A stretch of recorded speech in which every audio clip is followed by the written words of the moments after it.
lanjut ke yang bagian gua. Nah, di sini tadi tuh udah dijelasin sama Nirvana kalau misalnya ada penyakit yang namanya otitis media akut. Di penjelasan si Nirvana udah dijelasin kalau misalnya untuk yang otitis media akut itu dia inflamasinya itu ada di telinga tengah yang sifatnya itu akut atau kurang dari 3 minggu. Nah, terus juga untuk penyebabnya itu bisa dikarenakan bakteri dan juga bisa disebabkan karena si virus. Tapi untuk yang otitis media ini, kalau yang terseringnya itu disebabkan karena Streptococcus yang pneumonia. Terus kalau yang untuk yang virusnya itu uh, paling banyak itu disebabin oleh yang adenovirusnya. Kalau untuk gejala klinisnya sendiri, untuk anak-anak itu biasanya ada rasa nyeri di dalam telinga dan di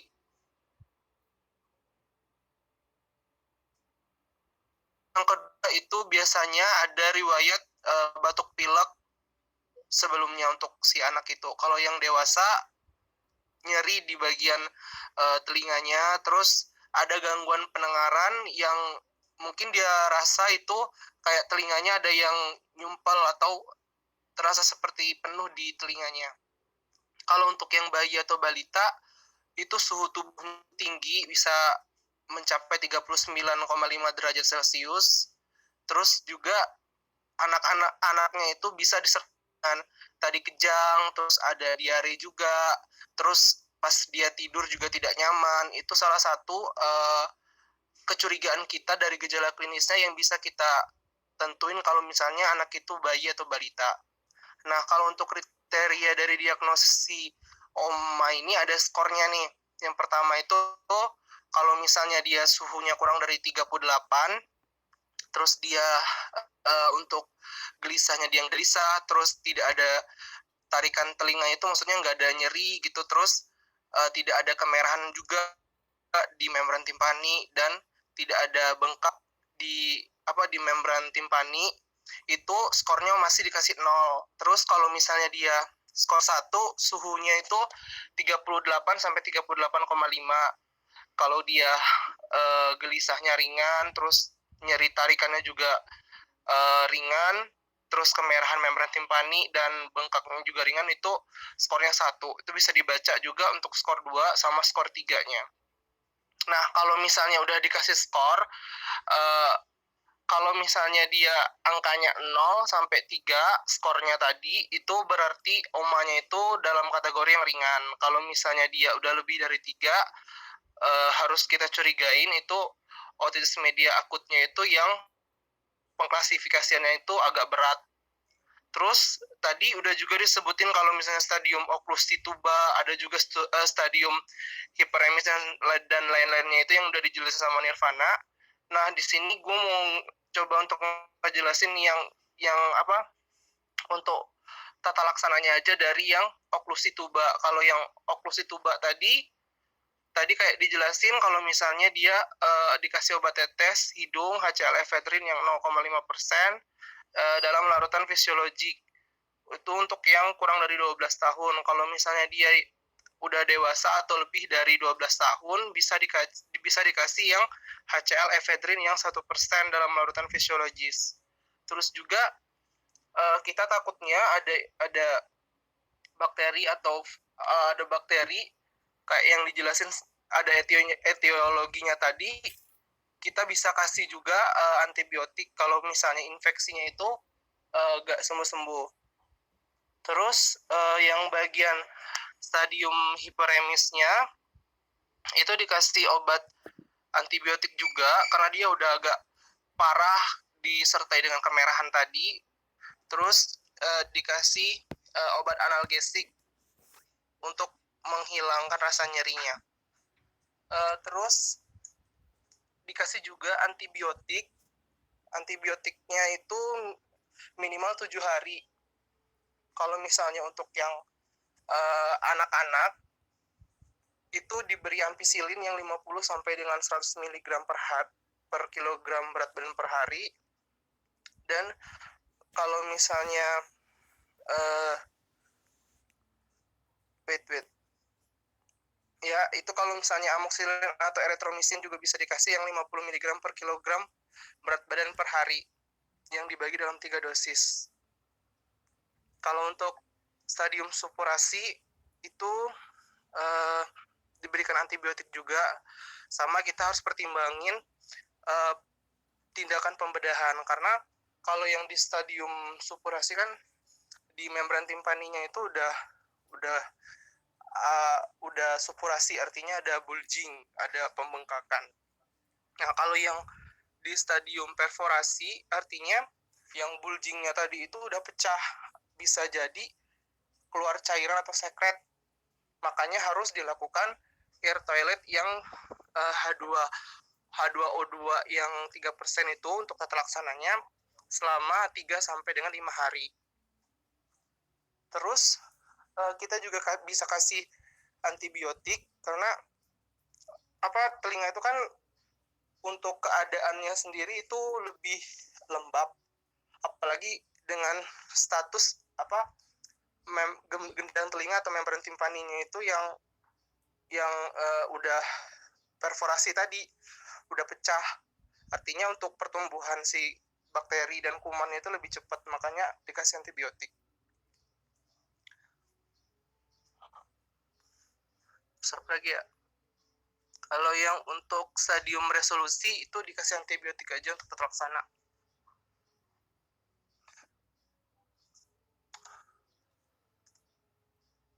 Nah, kalau yang terapi pembedahan itu ada miringotomi, sama ada juga yang timpanosintesis.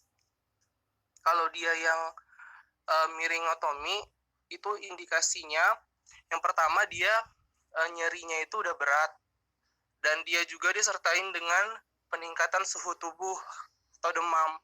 Terus kalau misalnya untuk komplikasinya sendiri, kita lakukan miringotomi itu karena kita takut ada komplikasi kayak paresis nervus difacialis, terus ada mastoiditis.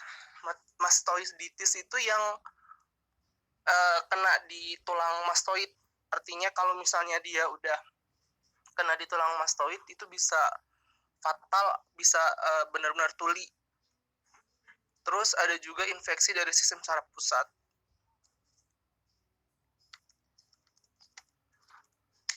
Kalau untuk yang timpanosintesis itu indikasinya yang pertama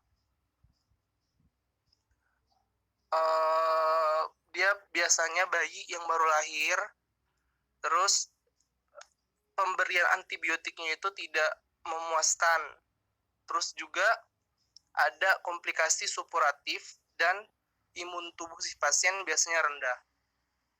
Terus untuk penyakit selanjutnya itu ada OMSK atau otitis media supuratif yang kronik. Ini artinya kalau misalnya udah terkena OMSK artinya dia udah lebih parah dari yang OMA. Ini membran timpaninya udah perforasi, udah sekretnya udah terbentuk, dan dia bisa kita lihat kalau misalnya dilihat secara langsung itu ada ya sekret, ya ada kerak-keraknya atau yang berwarna kuning di bagian telinganya. Terus itu bisa kita lihat gambarannya untuk yang normal. Terus kalau yang udah OMSK itu ada sekretnya nih, yang bentuknya itu lebih purulen dan ada juga perforasi. Terus untuk yang etiologinya itu bisa disebabkan karena Pseudomonas aeruginosa, Staphylococcus yang aureus, terus ada Proteus mirabilis, terus ada Klebsiella yang pneumonia, sama yang E. coli. Untuk patogenesis dari OMSK itu sendiri, itu ada fungsi tuba yang belum sempurna. Tubanya itu pendek, biasanya pada anak bayi ya. Terus juga penampangnya itu yang relatif besar pada anak. Nah, akibat ini, bakterinya itu bisa menyebar dari nasofaring melalui tuba Eustachius ke telinga tengahnya, dan terjadilah infeksi di bagian telinga tengah. Kalau terjadi infeksi di bagian telinga tengah, itu juga nanti akan berdampak pada respon imun. Nah, respon imun si pasien ini akan turun, terus juga ada mengeluarkan mediator inflamasi yang menyebabkan akumulasi dari sel-sel peradangan di telinga tengahnya. Kalau misalnya udah terjadi peradangan, itu nanti prosesnya berlanjut ke peningkatan permeabilitas pembuluh darah juga dan penambahan pengeluaran sekret. Terus juga untuk mukosa di telinga tengahnya itu dia ada hiperplasia dan produksi sekretnya itu meningkat oleh sel goblet di epitelnya. Terus untuk yang diletak perforasi itu ada yang perforasi sentral, bisa dilihat di gambarnya, terus juga ada perforasi atik, sama ada perforasi yang marginal. Kalau yang sentral itu benar-benar di tengahnya dari membran timpaninya yang kena perforasi. Terus kalau yang di atik itu di atasnya itu bagian apa ya? Tapi itu masih bagian gendang telinga juga di bagian atas. Kalau misalnya yang marginal itu di bagian sisinya. Kalau misalnya untuk yang perforasi sentral itu perforasinya itu terdapatnya di pars tensa di seluruh tepi perforasi dan masih ada sisa dari membran timpaninya kalau yang di bagian sentral. Kalau yang perforasi atik itu perforasinya terletak di pars flaccida. Oh, jadi yang di tengah gambar di tengah ini yang kecil itu namanya pars flaccida. Kalau yang perforasinya itu secara marginal, perforasinya itu berhubungan dengan anulus atau sulcus dari timpanicum. Untuk anamnesis gejala klinisnya ada otorea atau telinganya berair, terus juga ada gangguan pendengaran, ada vertigo, bisa juga otalgia atau nyeri pada telinganya. Untuk pemeriksaan penunjang dari OMSK ini sendiri bisa kita lakukan otoskopi untuk melihat atau menunjukkan adanya dan letak dari perforasinya tadi di mana. Karena kalau misalnya kita perforasinya misalnya udah di sentral atau hampir memenuhi dari seluruh gendang telinganya, itu bisa berakibat pada tuli benar-benar tuli dari orang yang menderita itu. Terus kalau untuk yang audiologi itu ada tes penala, bisa dari untuk menilai hantaran tulang dan udara, ada yang kayak tes wabak, tes rine dan lain itu. Terus ada radiologi juga, posisi dari skuler, terus juga untuk menilai kasus dari kolesteatoma.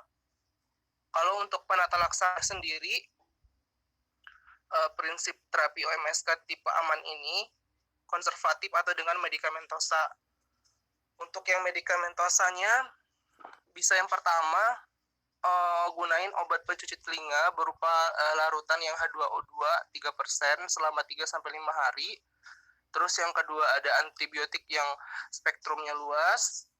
Yang ketiga itu ada pada infeksi yang dicurigai, misalnya penyebabnya ada resisten dari ampicillin, kita bisa beri asam clavulanat yang ampicillinnya untuk mencegah resistensi yang awalnya tadi. Kalau untuk yang OMSK yang tipe bahaya itu dia tipe tulang atau tipe malignan atau yang udah parah banget, itu bisa dilakukan mastoidektomi dengan atau tanpa timpanoplasti. Untuk kriterianya tadi udah bisa dibaca di bagian atasnya tadi ada mastoidektomi kriterianya gimana, sama timpanoplasti juga. Terus ini tujuan untuk operasinya untuk menghentikan infeksinya secara permanen, terus juga untuk memperbaiki si membran timpaninya itu biar nggak perforasi lebih lanjut. dan juga mencegah komplikasi dari pendengarannya, dan pastinya juga untuk melindungi pendengaran atau memperbaiki pendengarannya. Terus selanjutnya, setelah ada OMA, ada OMSK, terus ada otitis media serosa yang akut. Nah, biasanya kalau misalnya otitis media serosa akut ini itu disebabkan karena bariotrauma. Bariotrauma tuh kayak kita misalnya pergi ke tempat yang tekanannya itu lebih tinggi atau lebih rendah secara langsung, itu kayak di pesawat itu bisa menyebabkan tuba eustasiusnya itu malah tertutup. Nah, artinya ada kalau misalnya udah tertutup itu bisa nanti cairan dari telinga kita itu bisa terproduksi sendiri yang menyebabkan si bakteri tadi bisa berkembang di situ secara cepat. Nah, itu namanya otitis media serosa yang akut.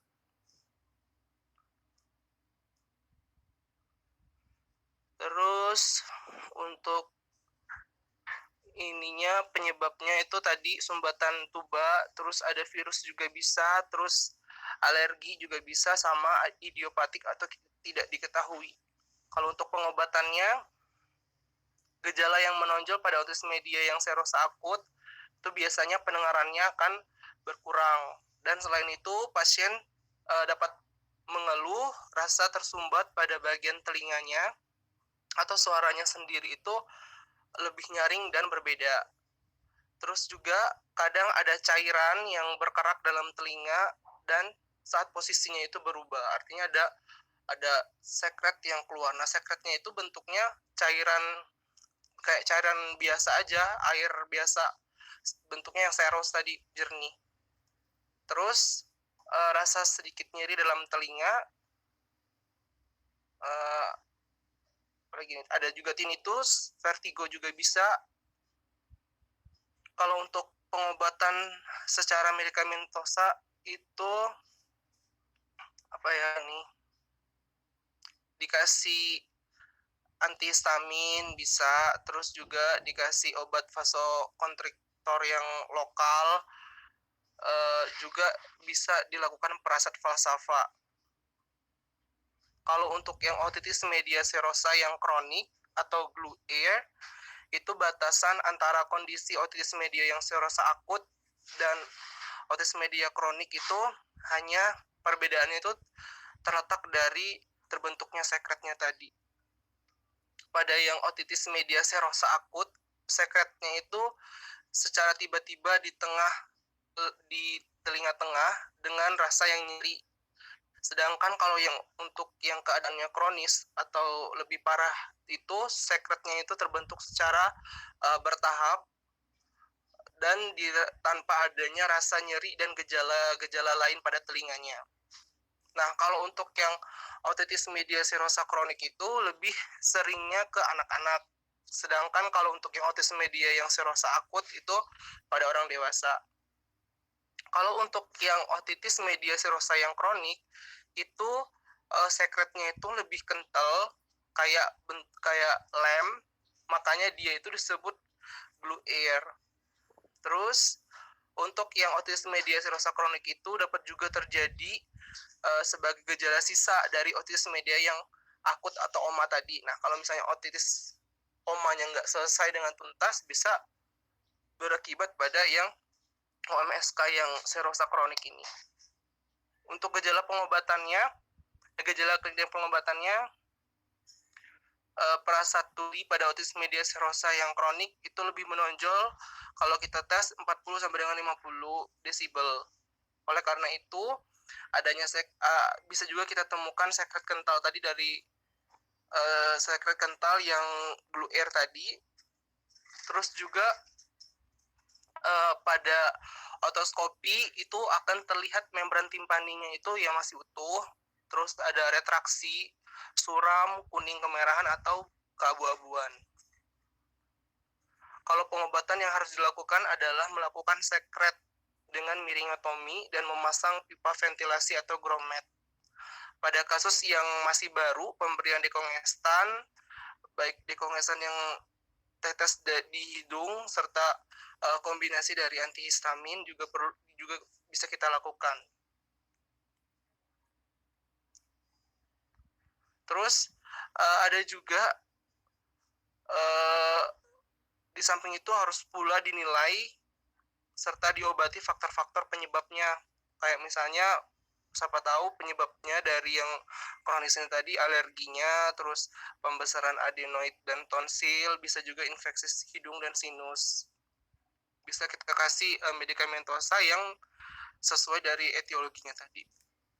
Selanjutnya ada penyakit yang keempat, ada mastoiditis. Mastoiditis ini dia kena di tulang mastoid di belakang telinga, dan juga ada terbentuk rongga yang seperti sarang lebah.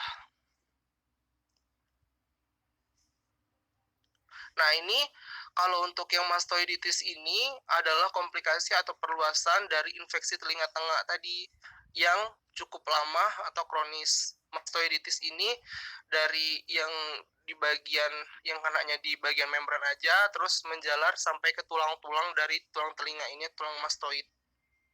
Penyebab dan faktor risikonya yang paling utama itu bisa disebabkan oleh Staphylococcus, bakteri yang Haemophilus itu, terus Proteus, Aspergillus, Streptococcus, dan lain-lain itu bisa penyebab dari mastoiditis. Jadi perkembangan penyakit yang oma yang tadi itu bisa nyebabin karena mungkin pas kita kasih antibiotik dia resisten dan lain sebagainya, mungkin ada sisa juga, terus bakterinya tadi itu bisa menjalar ke telinga tadi. Itu untuk yang faktor risikonya penyebab. Kalau untuk yang faktor risikonya sendiri itu pertama bisa juga dia kurang menjaga kesehatan telinga dia, kayak pada saat mandi mungkin telinganya mungkin masih ada sisa sabun dan lain sebagainya. Terus pada saat dia berenang mungkin ada air juga bisa masuk. Itu lebih ke higien atau sanitasi dari si penderita. Untuk gejala mastoiditis itu ada pembengkakan di daun telinganya, terus kemerahan dan rasa nyeri di belakang telinga, terus ada cairan yang keluar dari telinga dia. Terus ada juga gejala sistemik seperti demam dan malaise. Baik, terus kalau untuk yang mendiagnosisnya itu sendiri, kita bisa lakukan anamnesis secara detail, udah sejauh mana tingkat keparahan si pasien, terus lakukan pemeriksaan fisik kayak biasanya dengan menggunakan otoskop. Bisa juga kita lakukan CT scan kalau misalnya kita nggak dapat hasil yang memungkinkan atau masih ragu. Terus juga kita lakukan pengkulturan dari pengkulturan bakteri untuk mengetahui jenis obat mungkin yang tepat untuk tata laksana si pasien ini. Kalau untuk komplikasinya sendiri bisa terjadi lumpuh saraf pada bagian wajah, terus nyeri kepala, ada rasa pusing atau vertigo, terus bisa kehilangan pendengaran juga, dan ada peradangan pada selaput otak atau meningitis. Untuk pengobatan mastoiditis itu bisa dilakukan pemberian obat antibiotik yang sistemik yang diberinya bisa secara oral atau secara intravena. Bisa juga kita lakukan pencucian telinga untuk menjaga higien sanitasinya itu dengan menggunakan H2O2 dan pemberian antibiotik tetes telinga yang ofloxacin. Kalau untuk yang miringotomi itu bisa kita lakukan hanya untuk mengeluarkan seluruh cairan yang ada di telinga tengahnya untuk menurunkan tekanan juga, dan dengan cara membuat lubang kecil pada gendang telinganya. Untuk pencegahan mastoiditis itu pemeriksaan kesehatan telinga secara rutin, tetap menjaga kebersihan telinga juga bisa menjadi faktor pencegah untuk mastoiditis. Terus penggunaan cotton bud juga sebaiknya tidak dilakukan terlalu sering karena dapat menyebabkan iritasi atau melukai si bagian telinganya. Terus, nah untuk selanjutnya itu ada penyakit yang benda asing. Kalau untuk yang benda asing ini, kalau misalnya kompetensi kita itu ada yang di telinga, benda asing di telinga, entah itu kemasukan serangga atau sebagainya, itu kompetensinya 3A. Kalau untuk yang benda asingnya di hidung atau di sinus itu 4A, itu harus kita kuasain. Terus kalau yang bagian trakea sama esophagus itu cuma untuk nice to know aja. Jadi dua yang penting tadi, yang benda asing telinga sama hidung, sinus itu akan coba kita bahas. Kalau untuk yang benda asing di telinga itu sampai mendiagnosis si pasien itu karena dia 3A, terus tindakannya misalnya kalau misalnya ada serangga, itu kita bisa tindakan yang kita lakukan. Yang pertama itu bisa mematikan serangga atau benda hidup dengan menteteskan entah itu alkohol atau minyak ke dalam liang telinga itu untuk meminimalisir pergerakan dari benda asing itu sendiri agar tidak menyebabkan iritasi pada bagian dalam telinga. Terus tindakan yang kita selanjutnya lakukan adalah merujuk si pasien. Kalau misalnya ada benda asing padat, itu kita langsung rujuk. Nah, kalau misalnya benda asingnya itu benda asingnya hidup, kayak yang tadi ada serangga atau organisme lainnya, itu yang tata laksana awalnya adalah pemberian alkohol atau minyak goreng tadi. Kalau yang benda padat, entah itu peluru, entah itu misalnya peluru yang mainan atau benda yang sekiranya tidak menyebabkan iritasi di telinga, itu langsung dirujuk aja. Terus kategori benda asingnya itu ada benda asing yang reaktif, ada benda asing yang non reaktif, sama yang ketiga itu ada benda asing yang penyebabnya adalah serangga. Kalau yang benda asing reaktif kayak baterai, ada konslet, dan ada juga iron slag. Terus kalau misalnya untuk benda asing yang ini itu harus segera kita lakukan observasi lebih lanjut. Kalau untuk yang non-reaktif itu tidak ada bereaksi dengan kulit liang telinganya, dan dapat juga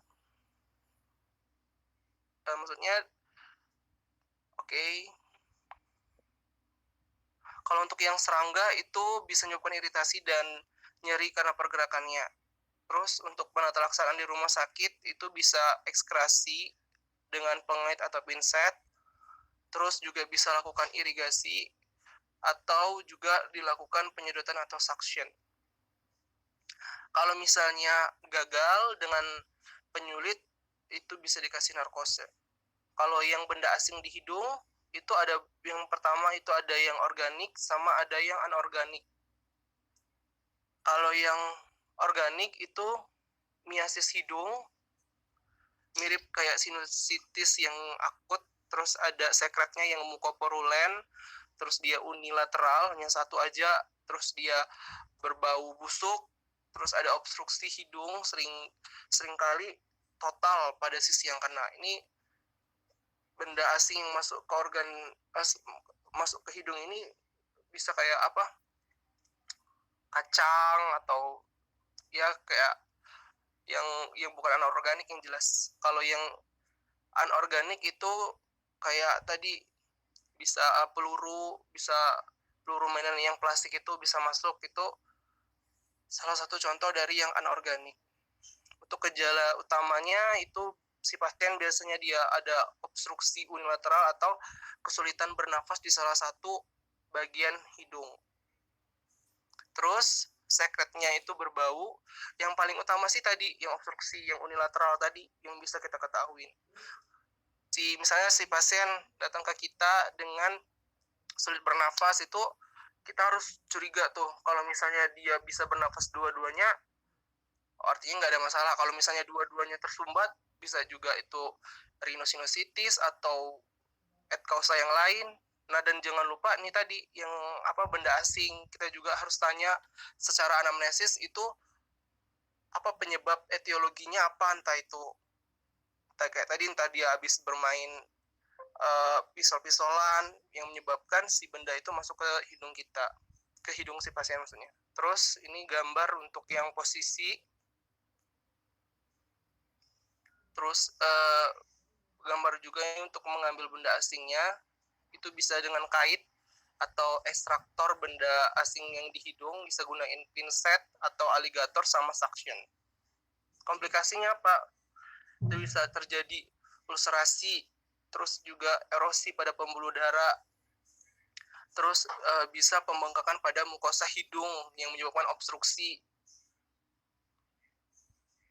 Dan mungkin itu aja kali ya. Halo. Oke. Halo, thank you Ben. Iya. Ada yang mau ditanyain nggak? Oke. Masih belum. Sebelum ya. Kalau belum, mungkin bisa lanjut ke yang selanjutnya. Makasih Ben. Oke. Yuhu.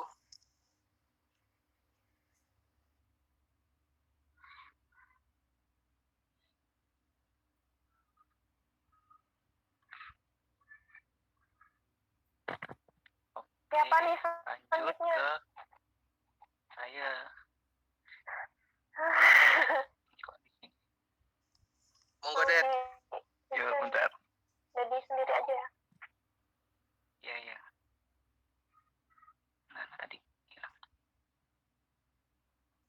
Nah, udah. Belum. Belum? Ya, bentar.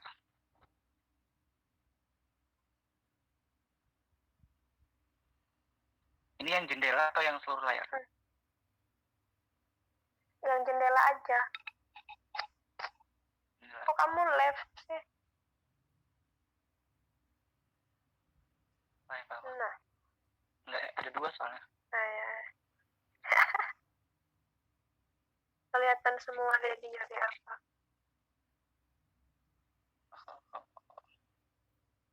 Mana gedenya?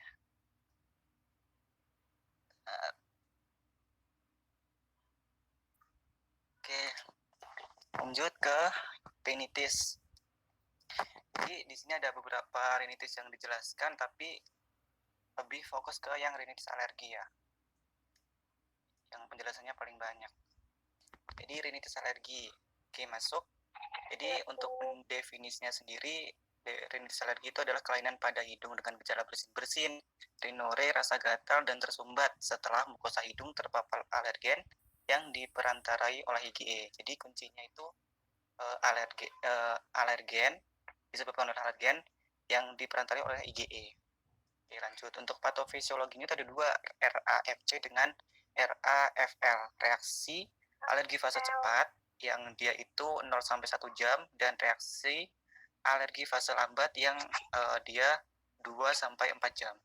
Nah, untuk mekanisme sendiri ini bisa sebenarnya untuk review juga ya, karena masuk ke ya inflamasi gitu. Nah, untuk mekanisme yang fase cepat itu kan alergen itu masuk ke hidung, ke mukosa gitu kan. Nah, itu alergen itu ditangkap oleh yang namanya APC kan, antigen presenting cell, yaitu berupa makrofag atau monosit. Nah, terus si makrofag atau monosit ini akan mengeluarkan yang namanya lisozim. Lisozim ini akan memecah alergen itu, alergen yang masuk itu menjadi beberapa bagian gitu, jadi keping-keping gitu kan. Nah, setelah alergen itu dipecah-pecah, akan bergabung dengan HLA tipe 2, akan membentuk yang namanya MHC tipe 2, kan kompleks tipe 2 gitu. Nah, setelah itu baru dipresentasikan ke sel T helper. Nah, makrofag sama monosit ini atau sel APC ini akan juga mengeluarkan yang namanya sitokin, kan interleukin 1 kan. Nah, di sini dia akan membuat proliferasi atau penambahan sel T helper ini menjadi sel TH1, sel T helper 1 dan sel T helper yang 2 gitu. Nah, yang sel TH2 ini dia ini akan menghasilkan berbagai macam sitokin lagi, banyak. Ada yang 3, 4, 5 sama 13. Nah, gitu.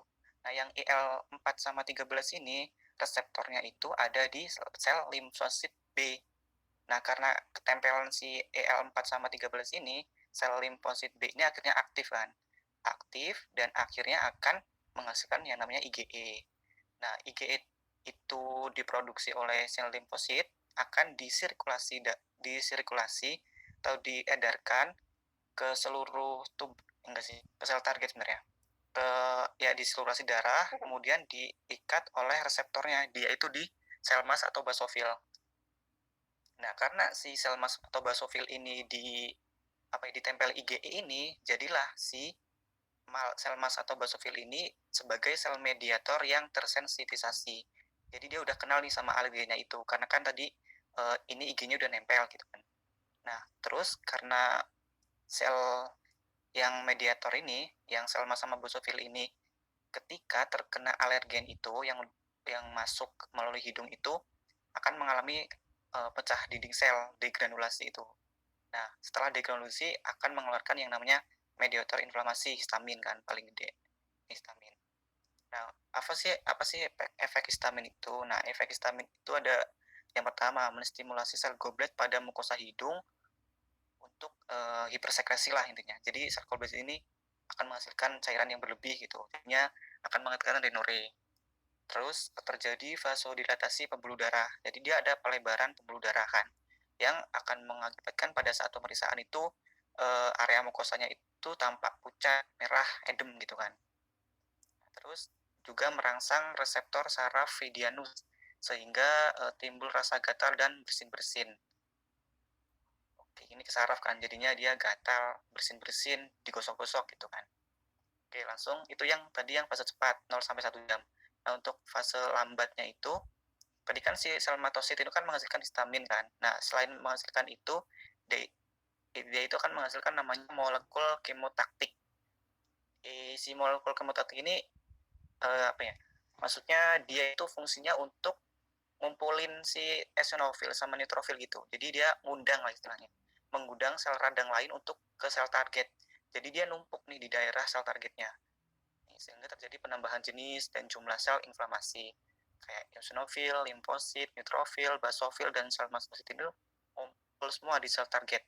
Jadinya kan karena ngumpul semua, jadi terjadi peningkatan sitokin. Jadi dia akhirnya hiperaktif atau hiperresponsif, dan puncaknya itu pada 6-8 jam. Jadi antara 6-8 jam ini dia mengalami super gatal gitu lah, bersin-bersin gatal, menggosok-gosok gitu. Nah, untuk klasifikasinya itu ada berdasarkan waktunya itu ada intermittent sama persisten. Kalau intermittent itu di kurang dari 4 hari per minggu atau kurang dari 4 minggu secara berturut-turut gitu. Untuk persisten itu dia menetap lebih dari 4 hari per minggu dan lebih dari 4 minggu. Untuk klasifikasi yang ringan atau sedang beratnya itu ada, kalau ringan itu dia tidak mengganggu kegiatan normal, nggak mengganggu tidurnya, tidak mengganggu kegiatan yang lainnya gitu. Kalau yang sedang sama berat, dia mengganggu kegiatan normal sehari-harinya, kayak kegiatan belajar, tidur, dan lain-lain. Kalau yang sedang ini cuma mengganggu satu aktivitasnya saja, misalkan mengganggu tidurnya aja, mengganggu belajarnya aja gitu. Kalau yang berat itu lebih dari satu, mengganggu tidur dan belajar dan lain-lain gitu. Nah, untuk diagnosisnya, yang pertama anamnesis pasti pasien itu akan mengalami keluhan rinore yang encer banyak, bersin-bersin, hidung gatal, sama hidung tersumbat. Untuk pemeriksaan fisik yang bisa dilakukan itu ada rinoskopi anterior. Bisa ditemukan ada mukosa edem, pucat, hipersekresi sekret encer, dan banyak gitu. Kemudian ada obstruksi, karena ada tadi kan terjadi vasodilatasi pembuluh darah, jadi kan ada edem, terjadilah obstruksi hidung gitu kan, tersumbat. Nah, karena itu terjadilah namanya statis vena sekunder. Statis kan tidak bergerak gitu kan, vena sekunder. Jadi venanya itu tidak mengalirkan darah dengan baik gitu. Jadi terjadilah bayangan gelap di bawah mata, disebut dengan allergic shine. Tuh. Nah, tadi kan karena nervus vidianusnya, saraf vidianusnya itu terangsang untuk gatal, jadi kan si otomatis pasien itu akan menggosok-gosok hidung. Nah, perilaku ini disebut dengan allergic shallot. Sedangkan kalau yang karena kan dia kalau dia nggak bisa gatal-gatal, pasti kan akan timbul garis melintang di sepertiga bawah hidung di sekitar sini, dan disebut dengan allergic crest. Tuh. Ini gambarnya. Ini allergic rash-nya di sini. Kemudian ini axaluk yang gosong-gosok, allergic shiner itu di bawah mata ya ini hitam-hitam. Dan facies adenoid osmandibular kecil karena dia kan susah untuk bernafas. Jadi dia bernafas dengan di mulut gitu kan, mulutnya mangap-mangap gitu. Jadi osmandibularnya kecil, biasanya pada anak kecil gitu. Dia juga ada geographic tongue, dia seperti pet. Nah, ini salah satu gejala khusus ya, spesifik lah, kayak alergik gitu. Oke, langsung ke pemeriksaan penunjang. Kalau yang pemeriksaan penunjang itu ada dua, yang in vitro sama in vivo. Kalau yang in vitro ada dia menggunakan pemeriksaan peningkatan eosinofil. Kemudian kalau yang lebih spesifik itu menggunakan IgE spesifik ya, dengan RAS dan ELISA. Yang lebih spesifik. Kemudian untuk in vivo itu dari luar dengan menggunakan tes cukil kulit atau prick test dia positif, untuk ikutan set skin endpoint treatment juga positif, kemudian challenge test, jadi dia dikasih makanan yang mungkin kira-kira bisa membuat dia alergi. Pokoknya cari aja sampai dia emang bener alergi gitu kan. Berarti emang karena ada alergen yang masuk gitu. Nah, untuk tata laksana pasti yang pertama dihindari alergen, kalau udah diketahui alergennya itu apa, kemudian diberi antihistamin. Nah, untuk antihistamin itu ada dua generasi pertama dan generasi kedua. Ini yang kalau generasi pertama dia bersifatnya lipofilik. Lipo kan filik itu maksudnya toleran, suka gitu kan. Jadi dia bisa nembus lemak. Jadi bisa nembus sawar dan otak. Jadi efeknya akan mengakibatkan kolinergik. Contohnya seperti difenidramin, clornifiramin, dan prometasin. Nah, untuk generasi kedua dia bersifat lipofobik. Lipo itu lemak, fobik itu fobia. Jadi berarti enggak. Jadi dia tidak bisa menembus sawar darah otak. Nah, karena nggak bisa menembus sawar darah otak, pasti efek pada sistem saraf pusatnya minimal. Nah, generasi 2 ini dibagi menjadi dua menurut keamanannya. Kalau yang pertama itu astemisol dan ternefadin, dia bersifat kardiotoksik nih. Karena dia bersifat racun pada jantung, dia akan mengakibatkan aritmia, henti jantung. Nah, karena mengakibatkan ini, jadi otomatis sudah ditarik peredarannya, sudah tidak ada lagi. Oke, yang terus yang aman ini biasanya diberikan loratadin, cetirizine, fexofenadin, desloratadin, sama levocetirizine. Nah, dia aman digunakan dan sering digunakan itu. Kemudian bisa diberikan dekongestan. Kalau dekongestan termasuk jenis obat agonis adrenergic alpha ya. Dia akan menurunkan edem, menghilangkan edemnya. Kemudian diberikan kortikosteroid jika obat yang di atas tadi itu tidak mempan. Contohnya seperti triamnisolon, budesonide gitu. Kemudian mengatasi rhinoid itu bisa diberikan antikolinergik dengan ipratropium bromida. Kalau itu udah nggak bisa semua, barulah operatif dengan konkotomi parsial dan konkoplasti. Nah, komplikasinya itu bisa mengakibatkan polipidung, otitis media efusi, dan sinusitis paranasal. Oke, itu rinitis alergi. Lanjut ke rinitis vasomotor. Kalau yang vasomotor dia idiopatik alias tidak diketahui apa penyebabnya. Tanpa ada infeksi, tanpa ada alergi. Karena setelah dilakukan pemeriksaan alergi tidak ditemukan alergennya yang membuat dia mengakibatkan rinitis gitu. Nah, karena dia idiopatik, mungkin para dokter atau ilmuwan gitu menduga-duga ya kenapa sih bisa terjadi rinitis vasomotor. Nah, ini ada beberapa yang mungkin bisa mengakibatkan rinitis vasomotor. Yang pertama dari neurogik karena disfungsi sistem otonomnya. Kemudian yang kedua itu neuropeptida, disfungsi hidung karena meningkatnya rangsangan terhadap saraf sensoris. Kemudian nitrik oksida karena kadar NO itu yang tinggi sehingga menyebabkan nekrosis epitel. Kemudian juga karena trauma itu komplikasinya jangka panjang, bisa mengakibatkan rinitis vasomotor. Nah, untuk gejala kliniknya sama aja sebenarnya, hidungnya tersumbat, rinuri yang koid, dan dapat memburuk ketika pagi hari ya, karena perubahan suhu yang drastis gitu kan, banget, jadi memburuk pada pagi hari gitu. Kemudian diagnosisnya menggunakan rinoskopi, sama juga sebenarnya edema mukosa hidung, berwarna gelap, seperti mukoid. Nah, untuk tata laksana dia pasti menghindari faktor pencetusnya. Kemudian simptomatis saja, jadi bisa diberikan dekongestan oral, kortikosteroid topikal, tetes hidung gitu, Pada kasus berat ditambahkan antikolinergik tadi, topikal, ya, antikolinergik topikal kayak ipratropium bromida. Operasi bisa, kemudian neurotomi atau pemotongan nerus vidanus tadi. Biar nggak gatal lagi.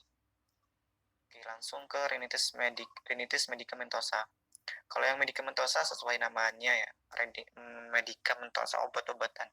Jadi dia pemakaian obat vasokonstriktor topikal atau tetes hidung yang berlebihan, drug abuse, terlalu berlebihan dalam menggunakan obat tetes hidungnya dalam jangka waktu lama, sehingga terjadi sumbatan hidung yang menetap. Untuk gejala dan tandanya pasti hidungnya tersumbat secara terus-menerus, itu tidak membaik. Kemudian hidungnya juga berair. Kemudian tampak edem dan hipertrofi dengan secret berlebih. Untuk tata laksananya pasti obatnya itu dihentikan, obat tetesnya itu dihentikan, kemudian diberikan kortikosteroid dosis yang tinggi namun jangka pendek, kemudian diberi dekongestian oral. Kemudian kalau ini semua tidak berhasil, baru dirujuk ke dokter spesialis THT lebih lanjut gitu. Nah, ini ada rinitis akut sama kronis. Nah, untuk rinitis akut ini sebenarnya gejalanya sama yang di atas, tapi dia ditambah dengan malaise dan suhu tubuhnya naik. Jadi dia ada perubahan suhu tubuh, lemas gitu, lemas lesu gitu. Kalau yang di atas kan nggak ada gitu. Terus disebabkan karena perubahan suhu mendadak dan sistem imunnya menurun. Nah, biasanya kan yang di atas itu kan sekretnya cair itu kan, nggak kental. Nah, namun pada yang rinitis akut, dia akan mengalami sekretnya itu mengental ya pada hari ke-3 dan ke-4. Kemudian pengobatannya cukup ditambah dengan analgetik ya untuk menurunkan suhu tubuh. Kalau yang rinitis kronis ini kelanjutan dari rinitis yang sudah ada, namun dia waktunya lama gitu. Pada waktunya lebih lama gitu. Jadi bisa jadi kronis. Nah, untuk pembagian itu bisa karena peradangan dan bukan karena peradangan. Yang karena peradangan rinitis hipertrofi, sikai, difteri, atrofi, sifilis, TB dan jamur. Ini udah SKD-nya udah tinggi, jadi cukup kita tahu aja. Kan karena peradangannya ada alergi, vasomotor, dan medikamentosa. Oke, pengobatannya yang sesuai etiologi. Oke, terima kasih.